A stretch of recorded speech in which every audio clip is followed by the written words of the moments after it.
From my previous lectures on chest training, I stated I don't like doing flies. I don't like doing an isolation movement because each set I feel should surpass the previous set as pushing that ripple further into the muscle for stimulation or for growth.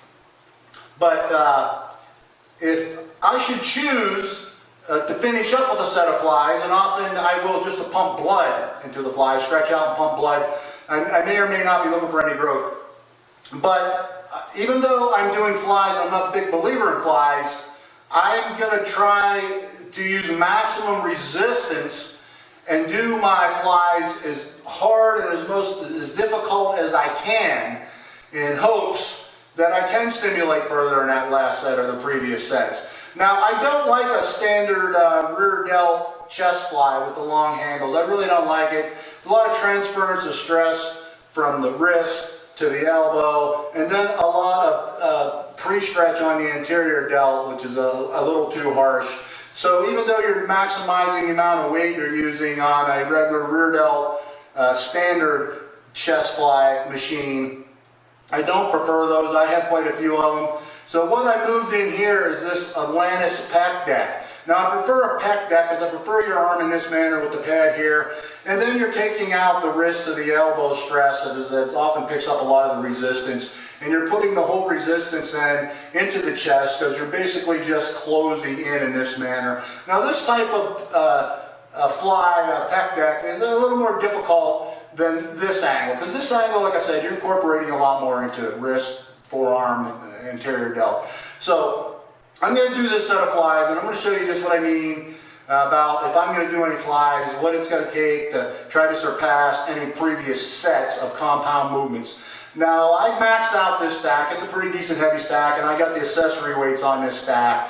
And that's what I'm going to do. I don't really care how many reps I get, but I'm going to try to kill it on here, just like any other machine. And that's what you really should do if you're going to do flies, unless you're just incorporating it or using it just to stretch out and get a little bit of blood in there. But if you really think, hey, I'm going to get some growth out of this because I see everybody doing these in all the magazines, and then you're going to have to try to do them in a manner which I'm going to show you based upon your own strength curve.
Okay, that was good. Got a good pump in there, I can really feel it. Maybe, just maybe, I can get a little growth off of that. That's the only way I'm going to do flies. Now, I should hang weights off the stack on this, man. I mean, look at that, I got 12 and then I did partials of 15, that's too damn light.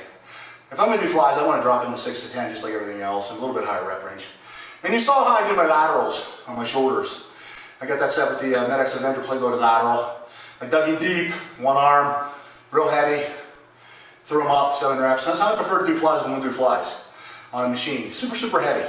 So next time I'm just going to take a pin, hang a quarter off here, and do it in that way. It's no big deal. I didn't feel anything on my anterior delts, you know, as I would have doing a standard fly.